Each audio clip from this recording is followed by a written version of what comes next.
ಸಾಮಾನ್ಯವಾಗಿ ಈ ಬಸ್ ನಿಲ್ದಾಣಗಳಲ್ಲಿ ಇರತಕ್ಕಂಥ ಹೋಟೆಲ್ನಲ್ಲಿ ಪ್ರಯಾಣಿಕರು ಊಟ ಮಾಡ್ತಕ್ಕಂಥ ಪದ್ಧತಿಯನ್ನು ಇಟ್ಕೊಂಡಿರ್ತಾರೆ.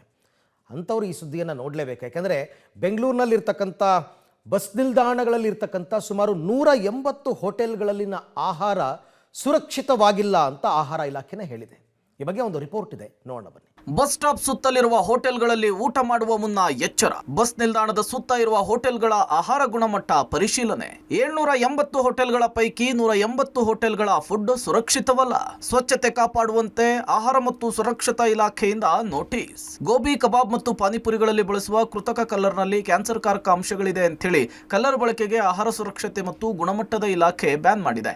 ಈಗ ಮತ್ತೆ ಹೋಟೆಲ್ ಡ್ರೈವ್ ಮಾಡ್ತಿದ್ದು ಸ್ವಚ್ಛತೆ, ಸುರಕ್ಷತೆ, ಆಹಾರ ಮತ್ತು ಆಹಾರ ಪದಾರ್ಥಗಳ ಗುಣಮಟ್ಟ ಹೇಗಿದೆ ಅಂತೇಳಿ ತಪಾಸಣೆ ಮಾಡಿದೆ. ಬೆಂಗಳೂರು ಸೇರಿದಂತೆ ರಾಜ್ಯದ 780ಕ್ಕೂ ಹೆಚ್ಚು ಹೋಟೆಲ್ಗಳ ಆಹಾರ ಗುಣಮಟ್ಟ ಪರಿಶೀಲನೆಯನ್ನ ಮಾಡಿದ್ದಾರೆ. ಬಸ್ ನಿಲ್ದಾಣಗಳ ಸುತ್ತಮುತ್ತ ಇರುವ ಹೋಟೆಲ್ಗಳ ತಪಾಸಣೆ ಮಾಡಿದ್ದು 400ಕ್ಕೂ ಹೆಚ್ಚು ಹೋಟೆಲ್ಗಳ ಫುಡ್ ಅನ್ಸೇಫ್ ಅಂತೇಳಿ ವರದಿ ಬಂದಿದೆ. ಈ ಸ್ಯಾಂಪಲ್ಸ್ನ ತೆಗೆದಾಗ ಸುಮಾರು ಒಂದು 243 ಸ್ಯಾಂಪಲ್ಸ್ ತೆಗೆದಿದ್ದೀವಿ. ಅದು 41 ಸ್ಯಾಂಪಲ್ ಅನ್ಸೇಫ್ ಅಂತ ಬಂದಿದೆ, 18 ಸ್ಯಾಂಪಲ್ಲು ಸಬ್ಸ್ಟ್ಯಾಂಡರ್ಡ್ ಅಂತ ಬಂದಿದೆ.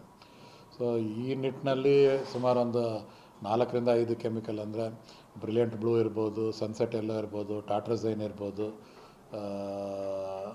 ಈ ಥರ ಕೆಮಿಕಲ್ಸು ಇರೋದು ನಮ್ಮ ಗಮನಕ್ಕೆ ಬಂದಿದೆ. ಸೊ ಈ ನಿಟ್ಟಿನಲ್ಲಿ ಏನು ಮಾಡಬೇಕು ಅಂತೇಳಿ ಇನ್ನೂ ನಿರ್ಣಯ ಮಾಡಿಲ್ಲ. ಅದು ಮಾನ್ಯ ಸಚಿವರು ಮತ್ತು ಪ್ರಧಾನ ಕಾರ್ಯದರ್ಶಿ ಸಾಹೇಬ್ರ ಜೊತೆ ಮಾತಾಡಿ ಮುಂದಕ್ಕೆ ಏನು ನಿರ್ಣಯ ಮಾಡಬೇಕು ಅದು ನಿರ್ಣಯ. ಹೋಟೆಲ್ಗಳಲ್ಲಿ ಸ್ವಚ್ಛತೆಯನ್ನ ಕಾಪಾಡ್ತಿಲ್ಲ, ಅವಧಿ ಮೀರಿದ ಆಹಾರ ಪದಾರ್ಥಗಳ ಬಳಕೆ ಮಾಡ್ತಾ ಇರೋದು ಪತ್ತೆಯಾಗಿದೆ. ಪ್ರಯಾಣ ಮಾಡುವ ಪ್ರಯಾಣಿಕರು ಬಸ್ ನಿಲ್ದಾಣಗಳಲ್ಲಿ ಬಸ್ ನಿಂತಾಗ, ಊಟಕ್ಕೆ ಸಮಯ ಇದ್ದಾಗ ಊಟ ಮಾಡ್ತಾರೆ. ಆದ್ರೆ ಈ ರೀತಿ ಸುರಕ್ಷತೆ ಇಲ್ಲದೆ ಊಟ ನೀಡ್ತಾ ಇರೋದು ಜನರ ಆರೋಗ್ಯದ ಮೇಲೆ ಪರಿಣಾಮ ಬೀರ್ತಿದೆ. ಜನ ಎಚ್ಚೆತ್ತು ಸ್ವಚ್ಛತೆ ಮತ್ತು ಸುರಕ್ಷತೆ ಇರುವ ಕಡೆ ಆಹಾರವನ್ನು ಸೇವಿಸಿ ಅಂತ ಹೇಳ್ತಿದ್ದು, ನಿಯಮ ಉಲ್ಲಂಘಿಸಿದ ಹೋಟೆಲ್ಗಳ ಆಹಾರ ಪದಾರ್ಥಗಳ ಬಳಕೆ ಮತ್ತು ಸ್ವಚ್ಛತೆಯನ್ನ ಕಾಪಾಡದೇ ಇದ್ರೆ ಹೋಟೆಲ್ಗಳಿಗೆ ಬೀಗ ಹಾಕುವ ಎಚ್ಚರಿಕೆಯನ್ನು ಕೂಡ ಕೊಟ್ಟಿದ್ದಾರೆ.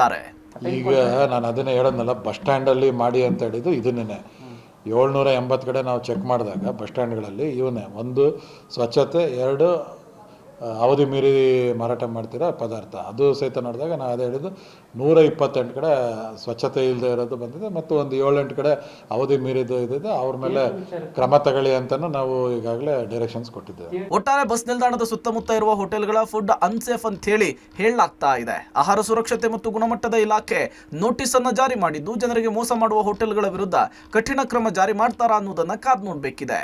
Lokesh, public TV, Bengaluru.